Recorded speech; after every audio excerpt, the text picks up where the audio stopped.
책을 통해서 제주의 역사와 문화 그리고 제주 사람들의 삶을 만나는 책 속의 제주 이어갑니다. 10월의 주제는 제주의 동쪽과 북쪽인데요. 오늘은 어떤 책을 가져오셨나요? 네, 제목이 아주 강렬한 책을 가지고 왔습니다. 10월의 주제에 꼭 맞는 한진호 선생님의 제주 동쪽이라는 책을 가지고 왔는데요. 21세기 북수에서 올해 6월에 출간된 신간으로 이 책은 21세기 북수에서 발행하는 대한민국 도슨트 시리즈 중 8번째 책이기도 합니다.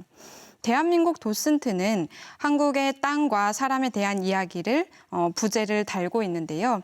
전국 방방곡곡 지역을 대표하는 사람을 도슨트로 지정해서 이 지역을 소개하는 한 권의 책을 만드는 기획 시리즈이기도 합니다.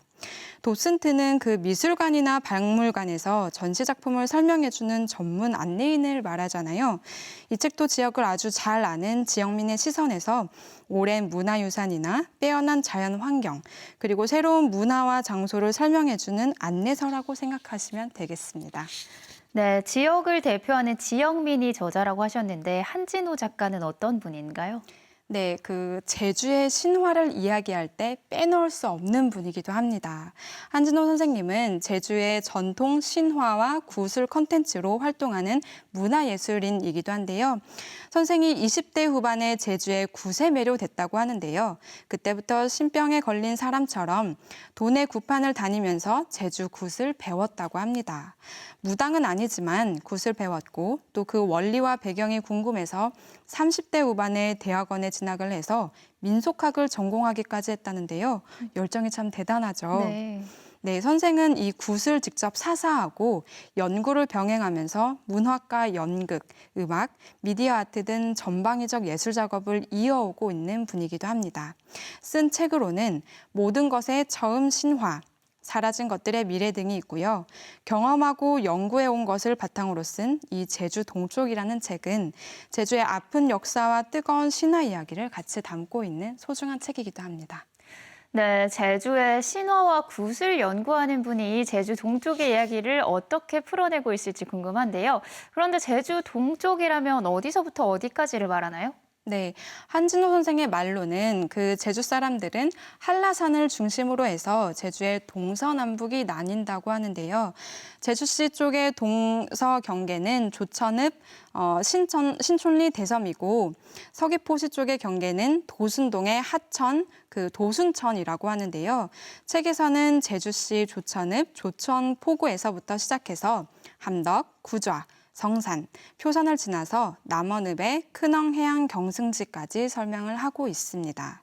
이 지역 중에서도 제주 동쪽의 상징인 성산 일출봉을 비롯해서 4.3의 상처를 간직한 북총리의 너분숭이, 100년 된 호수가 펼쳐진 물의 마을인 성산읍 오조리의 내수면, 람사르 습지로 지정된 서늘리 곶자왈과 동백동산, 표선리의 대표적인 목마장인 간마장길 등 24곳을 줄여서 제주 동쪽 마을을 설명하고 있습니다. 네, 언급해 주신 곳의 이야기를 다 듣고 싶지만 시간 관계상 책방지기가 흥미로웠던 부분 좀 소개해 주시죠. 네, 제주는 그 18,000 신들의 고향이라고도 불리고 있잖아요. 특히 제주 동쪽은 이 신들의 집이라고 부를 만큼 당문화가 아주 발달되어 있는 곳이기도 한데요. 책 속에서도 제주 신화와 전설이 아주 잘 정리되어 있어서 흥미롭게 읽었습니다. 이 신화는 구전으로 오랫동안 전해져 내려온 이야기잖아요. 그런데 또 이 개별 신화가 가지는 이야기의 구성이 저마다 특별해서 무척 와닿았던 부분이 있습니다. 그중에서도 용궁울래를 다뤘던 부분이 기억에 가장 남는데요. 혹시 용궁울래에 대해서 들어보신 적이 있으신가요?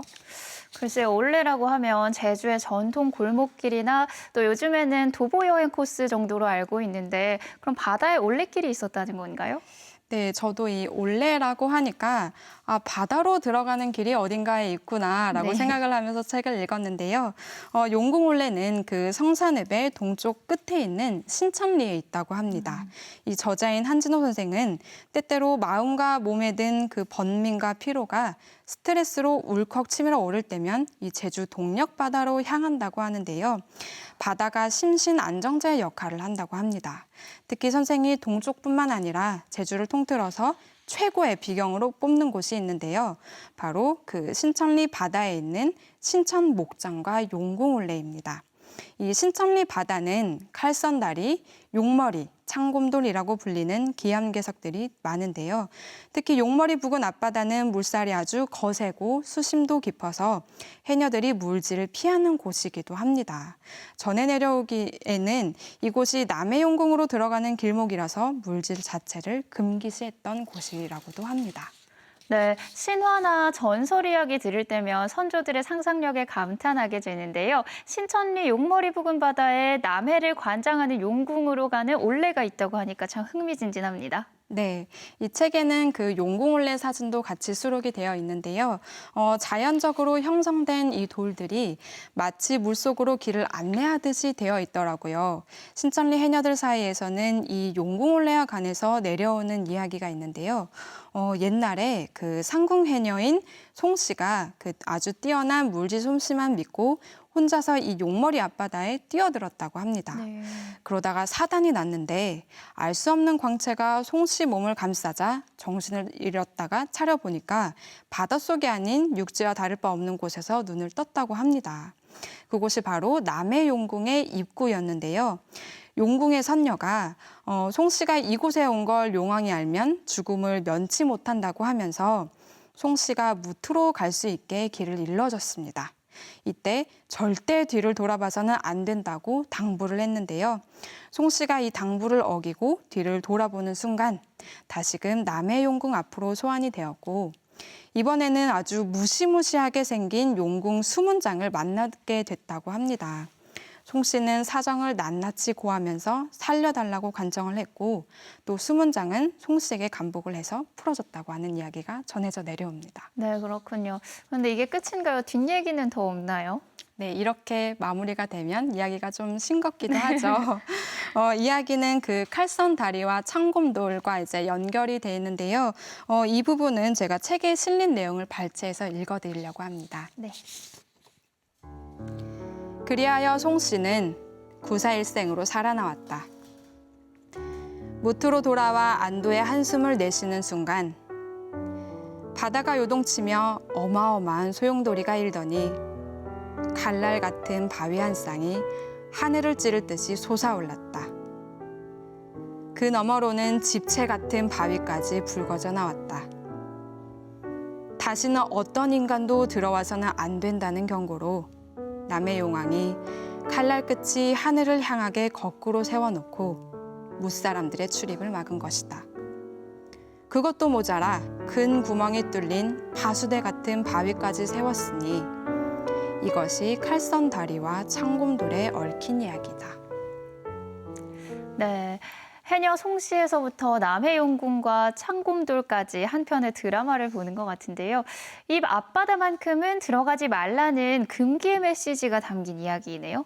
네, 맞습니다. 그 앞서도 말씀드렸다시피 이 앞바다는 물살이 아주 거세고 그리고 또 수심이 깊어서 물질이나 물놀이 등 그 입수하는 데는 좀 부적합한 곳이기도 합니다. 자칫 목숨을 잃을 수 있는 위험한 곳이기 때문에 이런 설화가 내려오는 게 아닐까 싶은데요. 이 저자는 전설을 통해서 접근을 금기한 이곳을 두고 그 바다라는 대자연이 가지는 섭리를 인간의 욕심으로 거스르지 말라는 신의 당부일지 모른다는 해설을 같이 달아놓고 있습니다. 또 용궁올레 전설을 제주 사회에도 적용하기도 하는데요. 우리 제주는 천혜의 자연 환경을 가진 세계인이 함께 지켜야 할 그 세계 자연유산의 섬이기도 하잖아요. 하지만 개발의 가속화로 제주 곳곳이 파헤쳐지고 있는데 그 제주 자연 모드를 용궁올레로 여겼으면 좋겠다면서 이 챕터를 갈무리하고 있습니다. 네, 제주의 신화와 문화, 자연에 대해서 알면 알수록 파괴되는 모습 보면 안타까움이 크게 들죠. 책에서는 또 어떤 내용을 다루고 있나요? 네, 책에서는 그 성산일출봉과 광측의 해변, 그리고 우도와 비양도, 온평학교 바당, 간마장길과 서늘리 곶자왈, 종달리, 그리고 제주 해녀박물관 등등 지질, 신화, 사람, 문화 등을 아울러 설명을 하고 있습니다. 아부오름 편도 정말 기억에 남는데요. 아부오름에 대해서 설명을 하면서 그 지경인 제주시 구좌읍 송당리를 같이 소개하고 있습니다. 이 제주시 송당리는 제주 18,000 신들의 부모인 금백조와 소로소 천국을 모신 본향당이 있는 마을이기도 합니다. 이 본향당에서는 매년 4번의 계절제가 아주 성대하게 치러지는데 송당마을제는 제주도 무형문화재 제5호로 지정돼 있는 곳이기도 합니다.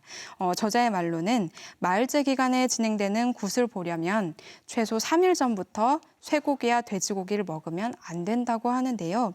한진호 선생은 그 여행은 여행지의 모든 것을 존중하는 것부터 시작한다면서 마을제 기간에 송당리를 방문하는 여행객들에게 이런 마을의 종교적 금기를 잘 지켜주기를 당부도 전하고 있습니다.